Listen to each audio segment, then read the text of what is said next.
آپ کو پتہ ہے یہ بابا، میرے بچے مجھے بابا کہتے ہیں. یہ لفظ بیسیکلی پاپا جو ہے نا انگلش کا لفظ، اسی کی عربی میں، جو کہ عربی میں پے نہیں ہوتی ہے نا، تو یہ عربی بھی اپنے جو ماں باپ کو نا بابا ہی کہتے ہیں. وہ وہاں سے اردو میں ٹریول ہو گیا. لو جی آج نئی گل ہے. جو یہ پاپا کی ٹرانسلیشن ہے بابا، کہ پاپا یہ انگلش کا لفظ ہے، اور یہ عربی میں جب ٹرانسلیٹ ہوا ہے تو عربی میں پے نہیں ہوتی تو بابا ہو گیا. اس کو کہتے ہیں جہالت کے اندھیرے میں بھٹکے ہوئے لوگ. سامنے مطلب اس کے سامنے بیٹھے ہوئے ہیں، انہیں بھی نہیں پتہ، اور یہ سمجھتا ہے کسی کو پتہ ہی نہیں کہ بابا جو وہ انگلش کا لفظ ہے اور عربی میں ٹرانسلیٹ ہو کے جو وہ بابا ہو گیا اور یہ پاپا تھا. دوستو آپ کو کوئی بھی لفظ دیکھنا ہو تو آپ نے ڈکشنری اٹھانی ہے. آپ اٹھائیں کوئی بھی ڈکشنری، آپ کے سامنے کتاب ہے فیروز اللغات اردو، اور اس کا نیا ایڈیشن، اور یہ چھپی ہے فیروز سن سے، لاہور، راولپنڈی، کراچی. صفحہ نمبر اس کا 156. اس میں بابا کا لفظ ہے. بابا، فا یعنی فا سے مراد یہ فارسی لفظ ہے، ہا سے مراد یہ ہندی میں بھی استعمال ہوتا ہے، اور میم زال سے مراد یہ مذکر ہے. اس کا معنی کیا ہے؟ بابا کا معنی کیا ہے؟ باپ. والد، پتا یہ ہندی میں. دادا، درویش، فقیر، بزرگ، یہ بابا ان الفاظ ان معنی میں استعمال ہوتا ہے. درویش، فقیر، بزرگ. جیسے بابا بلے شاہ، بابا فرید. یہ پاپا فرید نہیں تھے، یہ بابا فرید تھے، بابا بلے شاہ تھے. یعنی اتنی بڑی اس بندے کے اندر جہالت ہے، یہ سمجھتا ہے کہ سامنے سارے جاہل بیٹھے ہوئے، میں جو کہوں گا وہ کہیں گے واہ جی واہ یہ مرزا بہت پڑھا لکھا ہے. جس طرح یہ حال الفاظ کا کر رہا ہے، اسی طرح یہ قرآن پاک کا ترجمہ کرتا ہے، اسی طرح یہ حدیث پاک کا ترجمہ کرتا ہے. آئیے میں آپ کو دکھاؤں کہ قرآن پاک کا ترجمہ کس طرح یہ کر رہا ہے. کہ اللہ تعالیٰ نے ایاک نعبد و ایاک نستعین، اے اللہ ہم صرف تیری ہی عبادت کرتے ہیں اور غائب میں مدد کے لیے صرف تجھی کو پکارتے ہیں. جی دوستو آپ نے دیکھا اور سنا، ایاک نعبد و ایاک نستعین، یہ اللہ ہم تیری بات کرتے ہیں اور غائب میں تجھی کو پکارتے ہیں. غائب میں تجھی کو پکارتے ہیں مطلب اللہ سے کون سی چیز غائب ہے؟ یہاں آپ اللہ سے غائب ہیں کہ آپ کہہ رہے ہیں کہ اللہ غائب ہے، ہم تجھ کو پکارتے ہیں، جب تو نہیں ہوتا نعوذ باللہ پھر ہم تجھ کو پکارتے ہیں. یہ کس مترجم نے ترجمہ کیا ہے؟ آپ جتنے بھی ترجمے اٹھا لیں، ایاک نعبد و ایاک نستعین، ہم تیری بات کرتے ہیں تجھی سے مدد مانگتے ہیں. یہ جو غائب میں ہم تجھ سے مدد مانگتے ہیں، نعوذ باللہ خدا غائب ہے. یعنی خدا کے بارے میں تمہارا عقیدہ یہ کہ وہ خدا غائب ہے، ہم غائب میں اس سے مدد مانگتے ہیں. یہ ترجمے کا حشر کر رہا ہے، یہ پڑھا لکھا ہے، انجینئر ہے، جاہلوں کا باپ ابو جہل. ایاک نعبد و ایاک نستعین، ہم غائب میں تجھ سے مدد مانگتے ہیں.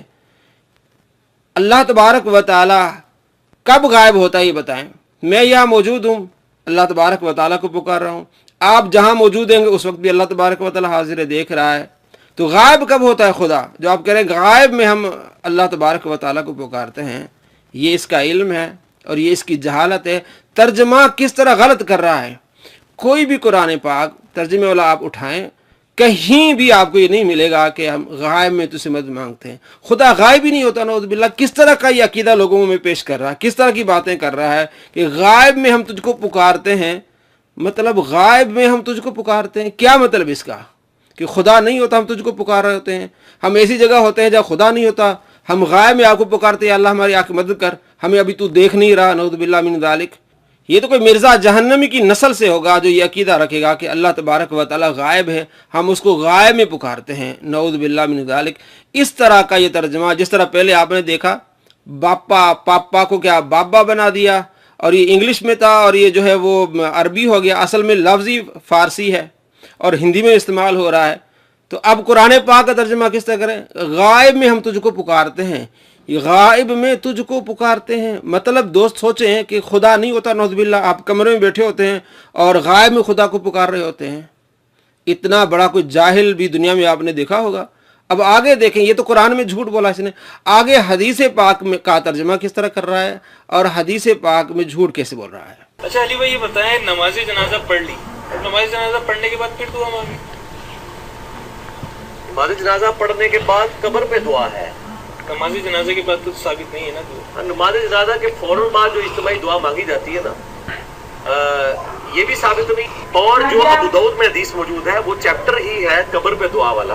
وہاں سے بریلوی حدیث پیش کرتے ہیں کہ جب یعنی آپ بھائی کو دفنا, وہ پوری حدیث لینا کہ جب بھائی کو دفنا چکو پھر اس کی قبر پہ اس کے لیے سوالوں کی استقامت کی دعا مانگو. قبر پہ دعا کرنا سنت ہے. جی دوستو, آپ نے سنا اور دیکھا کہ قبر پر دعا کرنے کا باب ہے ابو داؤد شریف میں. اتنا بڑا جھوٹا اور مکار یہ باب آپ کے سامنے ہے. چیپٹر کیا ہے؟ باب الدعاء للمیت. میت کے لیے دعا کرنا قبر کا نام ہی نہیں ہے, قبر کا ذکر ہی نہیں ہے. اتنا بڑا مکار. اور آگے کیا کہتا ہے؟ یہ حدیث پوری نہیں لیتے نا. حدیث پوری لیں کہ حدیث یہ ہے کہ میت کو جب دفنا چکو اس سے جو سوال ہوں گے اس کے جوابات کی استقامت کے لیے قبر پر کھڑے ہو کے دعا مانگو.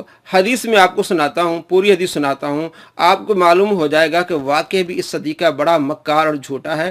میں اسے اس صدی کا سب سے بڑا مکار جھوٹا کہتا ہوں, اس لیے کہ حدیثوں پر جھوٹ بولتا ہے. جس طرح چیپٹر بتایا وہ بھی غلط, حدیث بتا رہا ہے وہ بھی غلط. وہ حدیث ہے ہی نہیں. حدیث کیا ہے دیکھیں, 3199 ابو داؤد شریف حدیث ہے.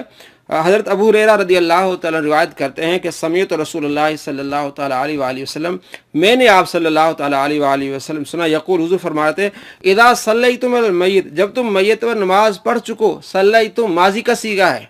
جس طرح قرآن پاک میں ماضی کے صیغے آتے ہیں, سورہ احزاب میں آیت نمبر 53 ہے فَإِذَا طَعِمْتُمْ, جب تم کھانا کھا چکو, فَانْتَشِرُوا, پھر پھیل جاؤ, اپنے اپنے گھروں میں چلے جاؤ. آپ صلی اللہ تعالیٰ علیہ وآلہ وسلم کے گھر میں کھانا کھانا کے لیے آئے تھے صحابہ, تو اللہ نے فرمایا جب تم کھانا کھا چکو تو چلے جاؤ. تائم تم ماضی کا صیغہ ہے. اسی طرح جب تم نماز پڑھ چکو تو اب دعا کرو. تو یہ دوگلی پالیسی کیسے؟ پہلے میں نے کچھ دن پہلے ویڈیو بنائی تھی اسلام 360 کے بارے میں کہ وہ کتنے غلط ترجمے کرتا ہے.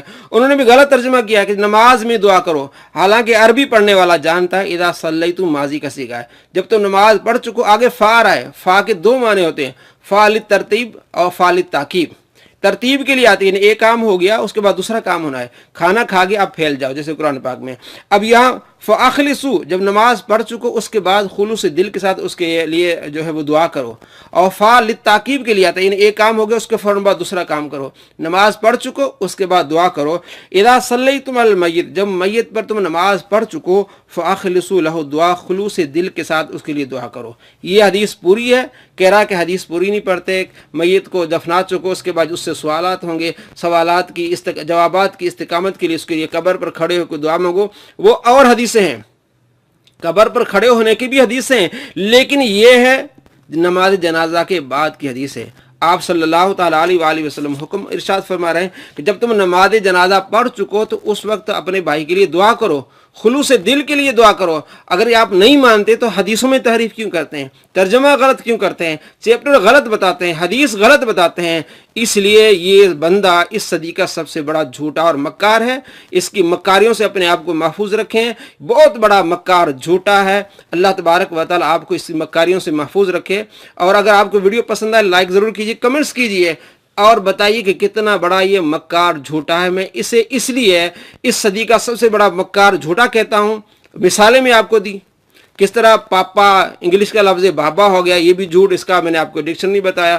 قرآن پاک کا کس طرح ترجمہ کرتا ہے, غائب میں ہم تجھ سے مدد مانگتے ہیں, نعوذ باللہ خدا کو غائب ہی کر دیا. اور پھر حدیث پر کس طرح جھوٹ بولتا ہے.